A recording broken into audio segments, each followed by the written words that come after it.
Hey, happy Friday out there. Dreary day in Columbus, Ohio, but can't always be sunny, but we make the most of it. So welcome to a Fireside Friday here at the Delaware Entrepreneurial Center at Ohio Wesleyan University. It's where we talk with amazing people that are doing awesome things. And today is no exception. So we're joined by a friend of mine and a serial entrepreneur, lifelong entrepreneur, self-described, and actually built a company and exited it. So we'll get to talk all about the journey and everything that Ryan Prestel from JadeTrack has done. So stay tuned, connect with us, and feel free to ask questions, and let's get started.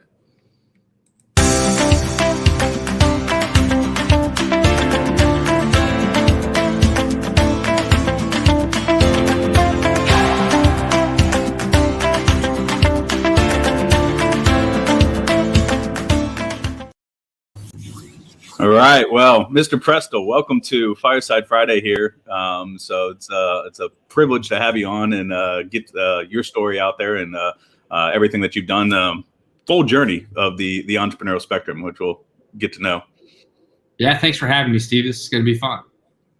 So, we always like to kind of start, because obviously, I know a little bit about the journey, at least the front-facing stuff and a little back-end stuff every now and then. But kind of that origin story, just of, who you are, what, just a short, brief intro into what you built and, kind of where it comes from. Yeah, so I'll try to give you the Reader's Digest version, but, unique story here at JadeTrack started many years before we founded the business. And, ultimately I started my entrepreneurial journey like a lot of young men do, and borrowed some money from mom and dad to buy a lawnmower when I was 12 because I wanted to buy myself a computer. So I worked really hard one summer. I made about $4,000, went to Gateway and bought my own computer at 13 years old. So from there, I, self-taught, learned how to build websites and, take on a variety of different technology tasks, and was, always out looking for a way to make money using my computer. So, as my career started, I began my career right out of college, graduated from OU, Ohio University in 2007.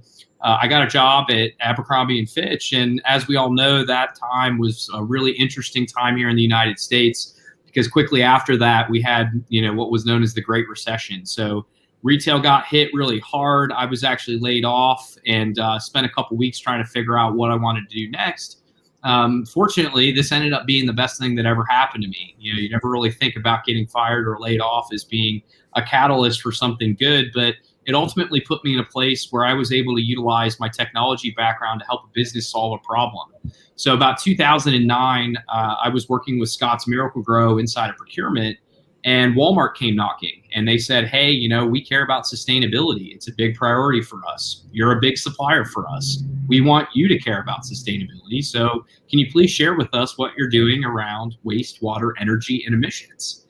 And at the time, we had really no clue how much energy as an organization we used or how much water it took to make our products. And so we had to go through this process of figuring all of that out. So instead of working with a big company at the time, those big consultancies that wanted to charge several $1 million to build something for us, I raised my hand to my VP and said, I think we can do this. I think we can at least get us started without spending a whole lot of money. Are you interested in letting me try to figure it out? And so ultimately, I was working with another friend on a startup at the time, pulled him in on the technology, and he was able to help me build a prototype. And he built that prototype in exchange for some lawn service treatment. So good old-fashioned bartering, which was, again, very unique in a situation like this. Big enterprise, $3.5 billion enterprise, is bartering for software services from, a young entrepreneur. So long story short there, we ultimately took that product. It served the needs of calculating and tracking all of the wastewater, energy, and emissions. And in 2011, Scotts published its very first sustainability report using what is now known as JadeTrack. So my co-founder was very keen in helping to figure out a way to commercialize the technology. He was able to really work out a deal where he could keep the IP and take the product. They got to keep the first version of the software, a great deal, and the rest is kind of history. So we kind of spun out of Scotts Miracle-Gro in 2011, founded what was known as JadeTrack LLC, and worked a couple of years, nights and weekends, while we were trying to find that product market fit, right? That's always a big thing when you're trying to take a product to market. So from there, we built the company. It was 10 years, call it, from beginning to end, a couple of those being those late nights and long weekends. But, over the last, call it 8 years, we were growing at a very rapid rate, taking on business in a variety of different industries. And, ultimately we're fortunate enough to find a great partner in IGS to, take on the next chapter of the JadeTrack business, combined with what we felt like was a great company, not only from a strategic initiatives and the ability to go to market together, but from just a good old, do we have the same values? Do we have the same vision for the future? And being, two local companies, I think this was an awesome opportunity to come together and take this thing to the next level. So that was a snapshot, kind of where I came from, JadeTrack, and how we ended up. Yeah, well, and you hit on a lot there with the journey, right? So I think you've got an interesting one that came out of corporate need, right? So it's that true entrepreneurship type thing inside a corporate environment, right? So there's a recognition of an idea and a way to do things internally, and then a lot of times it stops there, right? Because bureaucracy and corporations isn't always set up to embrace that or innovate. That's why startups we say can sometimes move faster than a corporation because the layers of command, right? So I guess helpful for people out there. They've got an idea in their business and everything. What's the getting over the fear of asking and then oh wait, are you not wanting to do your regular work, or what's the advice there for people? I would say we were just very fortunate, because I don't think this happens very often. There's traditionally contracts and independent contractors and IP assignments. And, even if, we were to do this, call it the old fashioned way, I just think we were fortunate. So, advice I would give is, you can't be afraid to raise your hand when you have an idea that you feel like is going to benefit the business. I wasn't looking at it selfishly at the time. I was looking at it as, hey, if I can deliver, this for the business, it's going to save the company a lot of money, and it's ultimately going to provide a lot of value. And I might be the champion of this whole thing, and maybe thinking outside of the box helped got us there. So, at the time I was, taking, I would say, some of my entrepreneurial spirit and my roots and just trying to figure it out and helping the company that was, was there to help, me grow as somebody that was young in their career. So it definitely started off as just, I wanted to be a good citizen within the company I work for. And we were just fortunate that the way that everything played out that, we were able to do this. So, I would just encourage you, don't look at it selfishly, what's in it for me. I've pretty much lived my career looking at, well, how can I help? And whether that's help an individual or help the company I work for or other companies that might just need some advice, ultimately good karma and good things come from those types of mindsets. So it started off as just, doing the right thing, trying to be innovative and think outside the box. And I think we were fortunate to be able to take it where we did. Is that wasn't the plan when we got started. Gotcha. Yeah. Well, and it's funny, the other big thing there is that, Scott's, multi-billion-dollar company, large entity, powerful organization in itself, right? Yep. They're at kind of the control of a larger entity, right? With Walmart, and saying, hey, Walmart's kind of known, for that, top 100 suppliers. When they wanted RFIDs, they said, hey, you're going to ship every pallet to us and you're going to have an RFID chip on it because we now want to track every pallet. And it's like, hey, if you want to do business with us, this is how it is. Now, funny, the sustainability, 2009, that's when we were starting with Nico stuff, and we actually competed in Walmart's sustainability business plan competition. And we're fortunate enough to be Midwest regional winner, national runner-up in their competition. I can honestly say that, my perspective from background, Walmart and everything was they're, corporate giant. They don't have great working conditions and all that. But seeing their internal operations, they actually did practice what they preached with the low cost, with their Bentonville, Arkansas headquarters. not a glamorous, facility or anything. I mean, they got some nice amenities, but it's not what you would think of a multi, at the time, the largest company in the world. Yep. But that journey, so, I mean, they're there dictating, sustainability efforts back then, right? Before really a lot of the general public was talking about sustainability, right? It was all kind of seen as a trend and everything.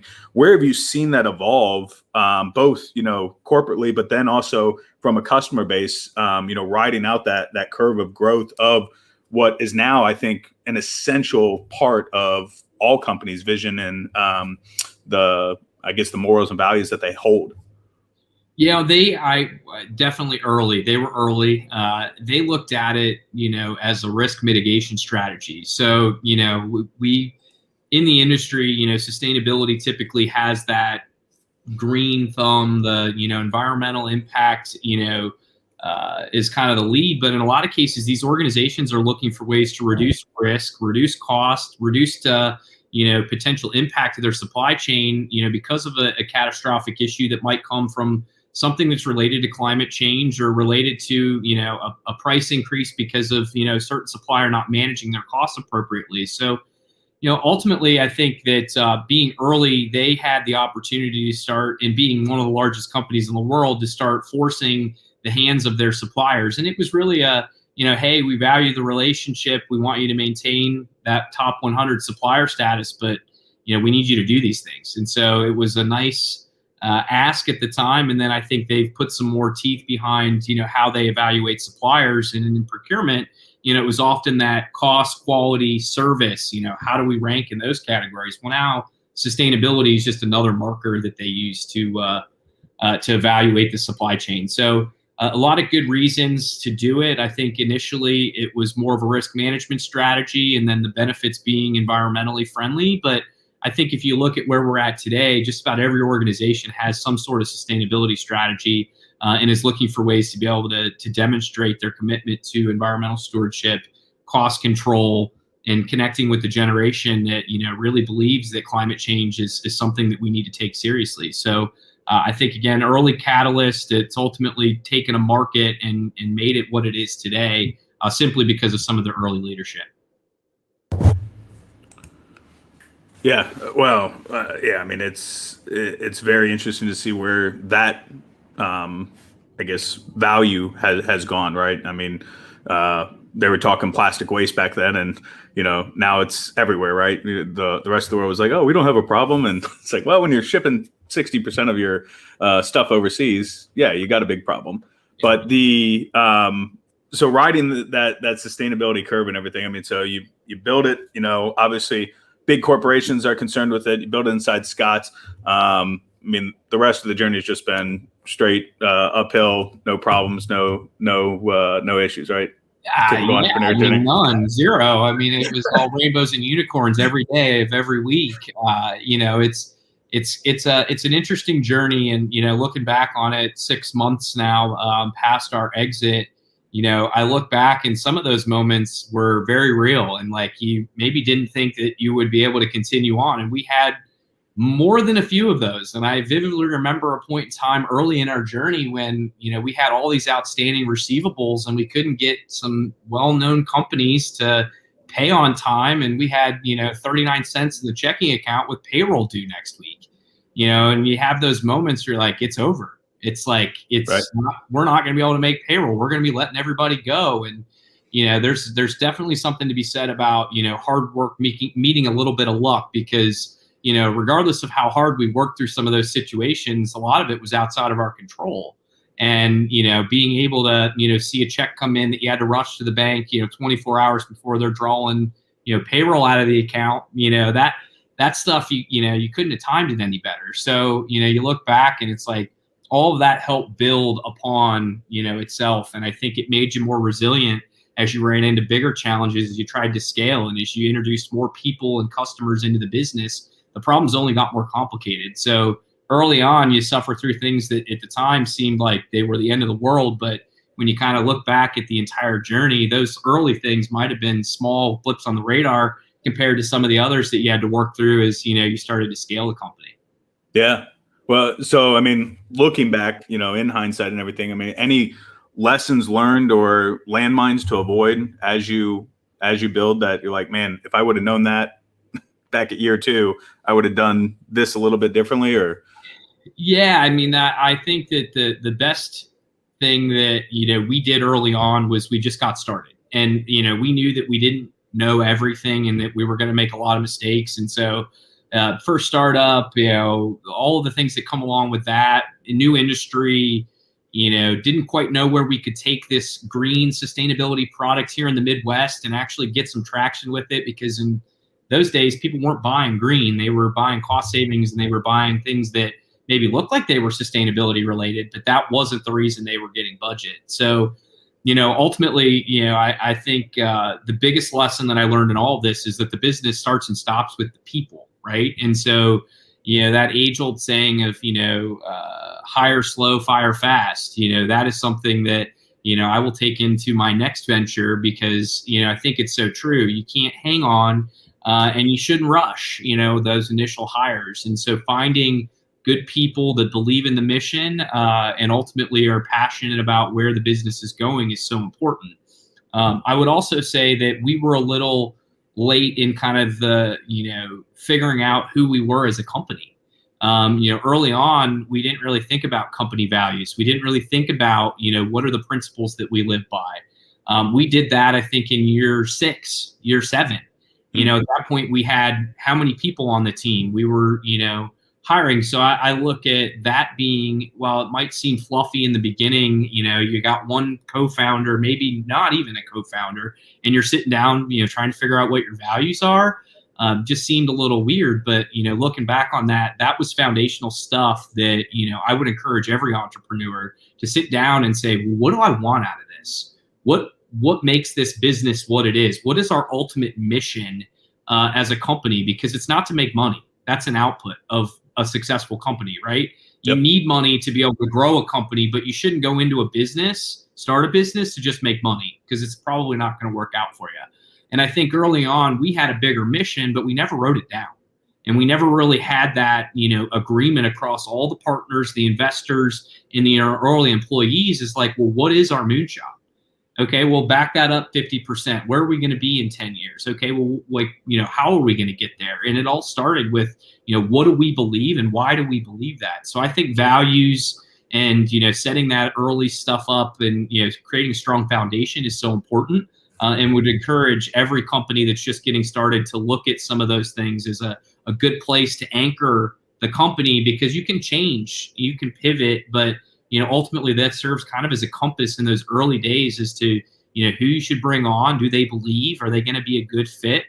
You often will find the right people in the wrong seats, or, the wrong people altogether. And I think you can weed out a lot of that by having a strong, foundation of mission, values, and things that you, will hire and fire on as you start your company.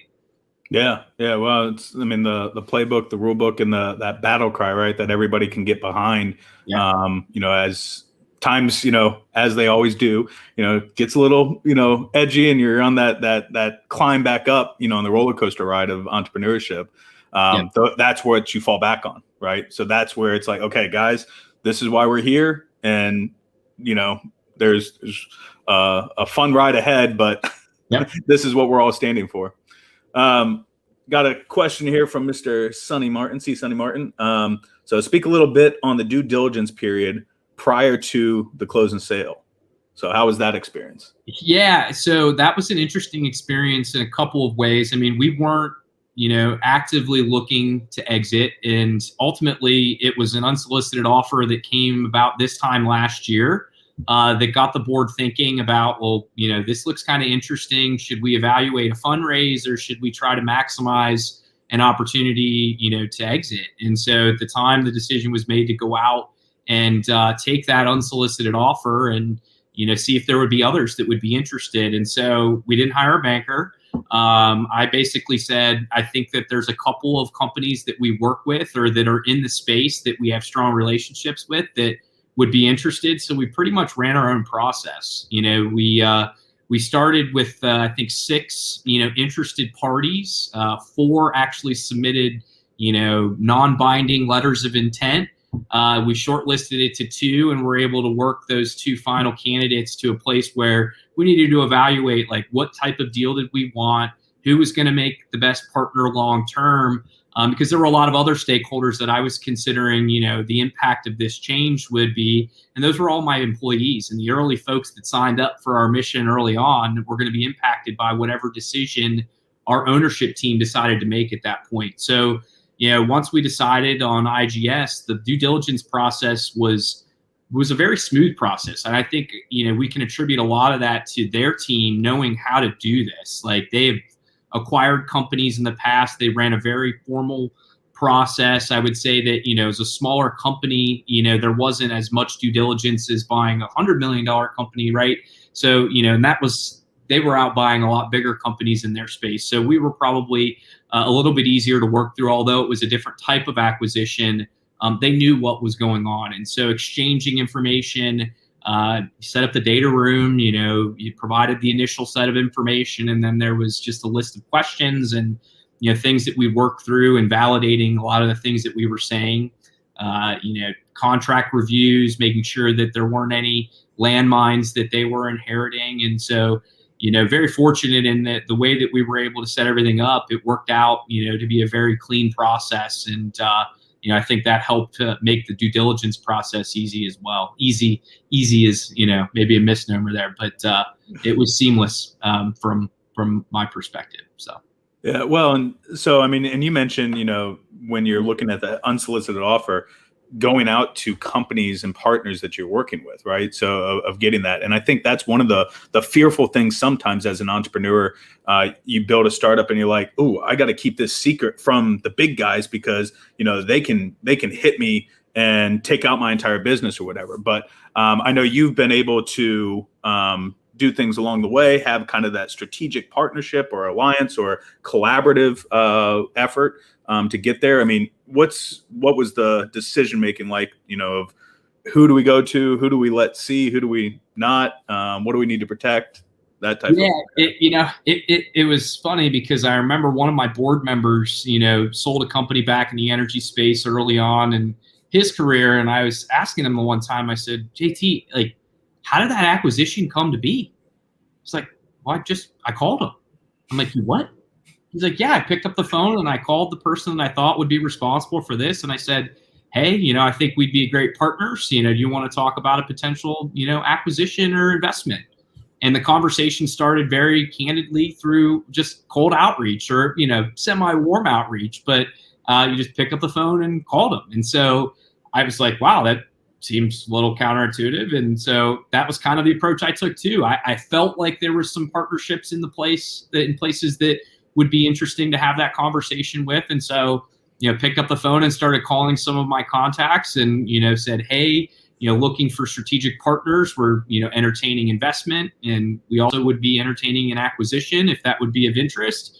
Would you be open to setting up some time, signing an NDA and talking about it? And so, we kind of use that consistently as kind of the approach when we were talking to other parties that we felt like would be interested. And then I think really importantly was being transparent with everybody in the process as we moved on as to like where we're at.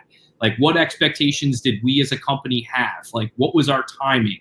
And being able to communicate if there was new interest, like what, being able to share enough that you weren't, tipping your hand or sharing things that were confidentially, provided, but also being transparent, because I felt like that was an important part of the process too. So it was a great experience, and I look back on the whole thing, and I'm, like I said, very fortunate that we were able to go through that, but non-traditional from beginning to end, I would say. Yeah. Well, and I know, for instance, like Energy Star, which people may recognize the logo or the name for like appliances, right? So the Energy Star rating on something. They opened up something where they started applying that to buildings. And I know you guys were one of the first kind of, partners out there that had that, where you were an Energy Star, certified entity, right? Yeah. And big company, big brand organization or whatever with Energy Star. Again, same type of, question or whatever with going as, startup, Columbus, Ohio, small company. Hey, Mr. Energy Star, we want to be a certified partner. Just going and executing and the ask. What's the worst they could tell us? No. That was the mindset that we had to take on a lot of this because, we were swinging way outside of our weight class in so many ways. Early on, there was like 2 of us for a very long period of time. And, while you didn't want to hide that, it wasn't something you were also advertising. It's like we're a 2-man shop, working out of it's one of those where you just have to have the courage to try. And I think, again, the worst they can tell you is no. And I will tell you, for all the times that I was told no and then later told yes, that's kind of a redeeming thing. Like you want to be told no so that you can get to the yes. And so, if you kind of take the mindset that there's an abundance of opportunity, this one might not work out, but another one will, then, you can get yourself out of bed every morning, even if you're feeling a little beat up, because for the last 4 months, all we've been hearing is no. One of these days we're going to hear a yes. And that was just the mindset that you had to take through all of it. Yeah. Well, yeah. We hear a lot from both in fundraising, right, where the number of entrepreneurs that have gone and, been told, no, 20, 40, 60, 80 times, right? And some of the biggest companies that we know now, have gone through that. But it's that, I guess, the perseverance really that gets you through a lot of that stuff is, what's the alternative, right? Is just you got to have the grit. You got to have grit. I think that's one of the most irreplaceable qualities for an entrepreneur. You need to be able to have thick skin and, recognizing that you're going to get a lot of things. You're going to hear a lot of things that you wish you didn't hear, but you needed to hear them. I always, tell my team and, when I'm seeking feedback from investors or advisors, I said, I may not want to hear what you have to say, but I want to hear what you have to say because I need to hear what you have to say. And what I mean by all that is that you're probably going to tell me something that is going to hurt my feelings or make me feel uncomfortable. Yeah, no, exactly. We got another question here. So our network's coming in and out. Oh, got you back. All right. What formulas were used to determine the value of your company? So how did you guys assess, when you're going out there and taking those, get an unsolicited offer and then you're going out and seeking, others? How do you put the value on it, and how I guess probably tail on that, how did that compare where the market, was?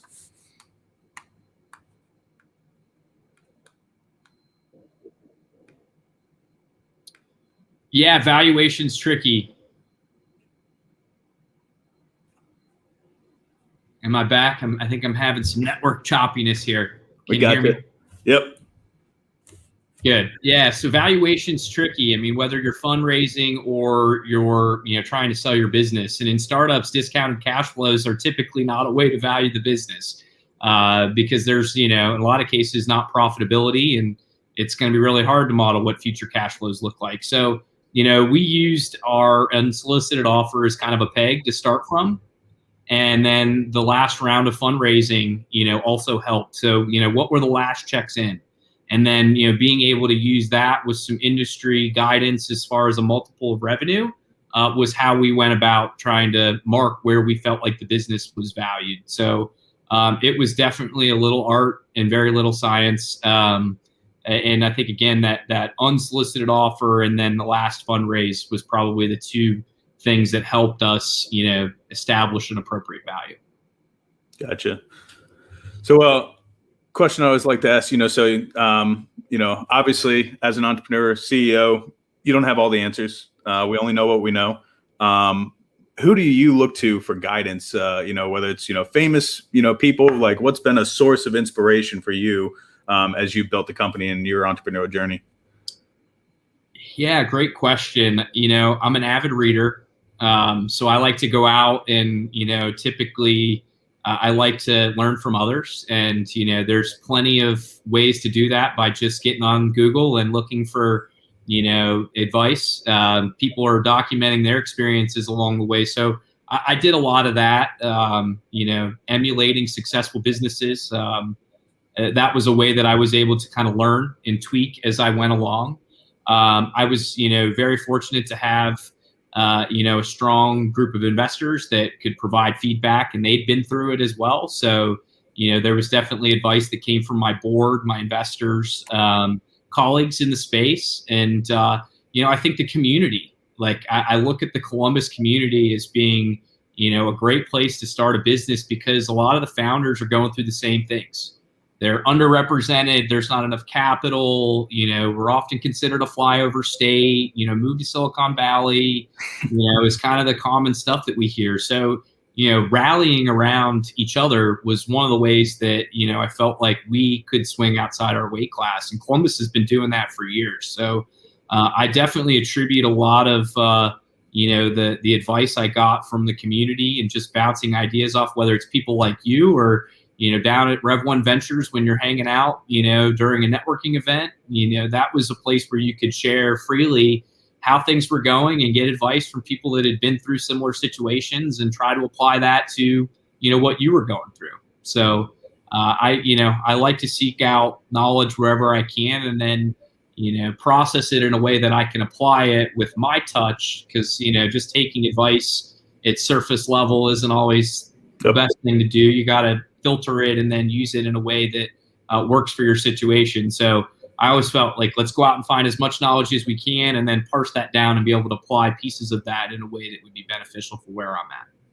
Yeah. Oh, yeah, completely. So, I think it's interesting. I mean, the ecosystem here in Columbus is kind of, I think, unique, and maybe not just just Columbus, but the Midwest mentality, right? I mean, we're seeing this. We were at an event the other night, right, where we get together the Columbus ecosystem entrepreneurs, a bunch of VCs, and ecosystem builders from Pittsburgh, Pennsylvania, because we recognize that Columbus is never going to be San Francisco or New York or Miami or wherever. But what are the other ecosystems doing to build their communities, right? And so that all started with Nick Potts over at Gift Health and some other people getting together and seeing what Miami was doing and how we can be better, right? For as good as strides as we're going, we're looking not just company-wide, but community-wide of how we can be better. And then being able to share and connect. I mean, I know that was a fun event, just being able to do exactly what you said, right? Get the advice from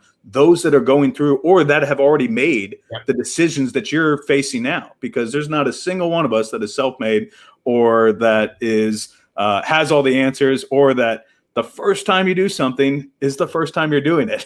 So why not talk to somebody that's been in the shoes before?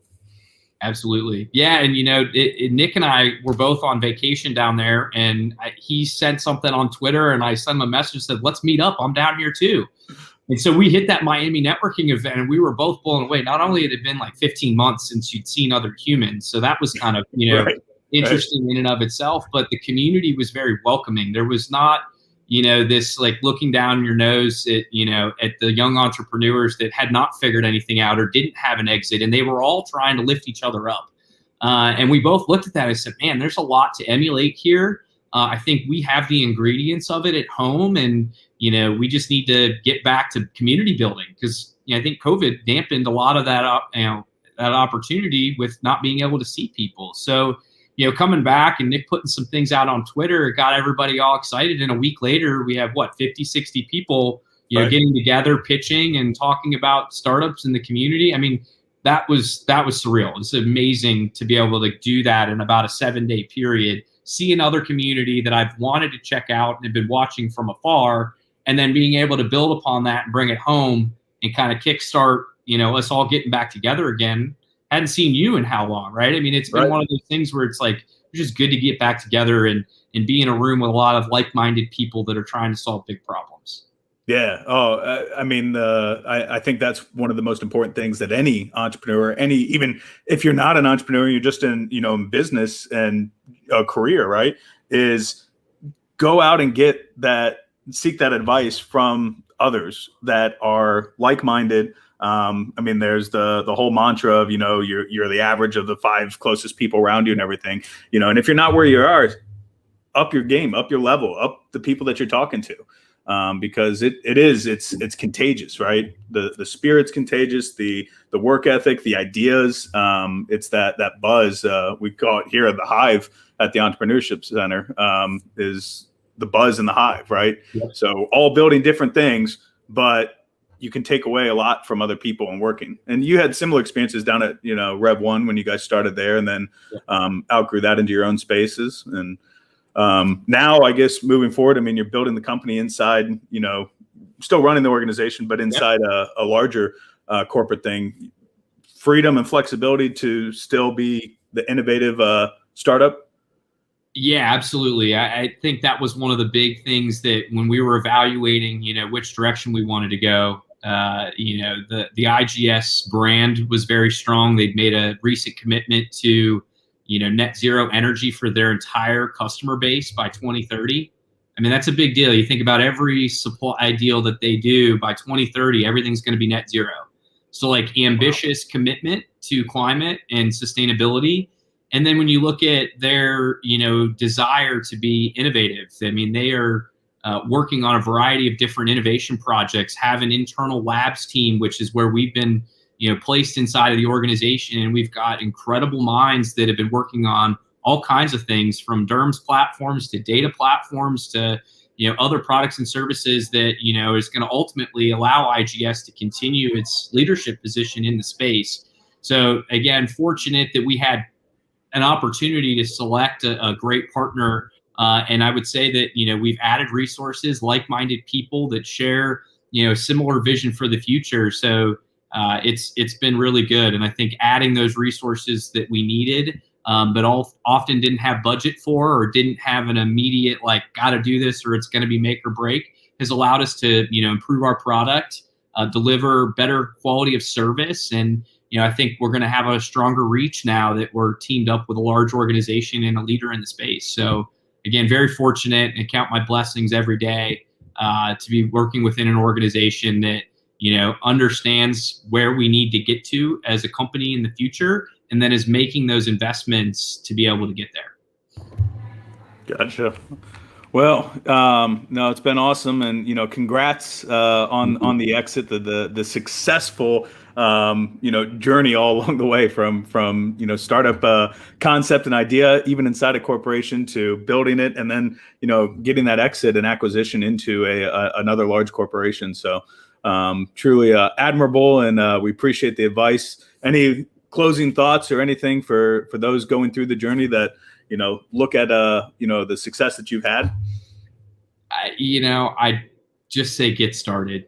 If you've got an idea, seek out validation, take little steps to validate and iterate at every step of the way. And, there's no better time than now. And so, it's one of those things that you can wait until the perfect time, but there's never a perfect time to start a business. So I would encourage anybody that has an idea to just get started and find ways to validate it and continue to build it day by day. And I think with that, the success compounds and it starts to create something really special really fast. But, if you don't get started, you'll never see the end. So. Great point. So, Ryan, I appreciate it. For those out there, feel free to connect with Ryan. I know he's on Twitter. So and active out there in the social media platform on Twitter. And you can also email him at rprestel@jadetrack.com. So appreciate the time. And for those watching in the Fireside Fridays, I've got a little bit of travel coming up here. Have to go visit some military bases and stuff. So we'll be kind of sporadic here the next few weeks, but got some awesome people lined up here for the future. So we'll continue on the great train, here with Ryan, and then keep moving with some awesome entrepreneurs coming up. So again, thanks, Ryan. Thank you for having me. Have a great week, and we'll see everybody soon. Yeah, take care.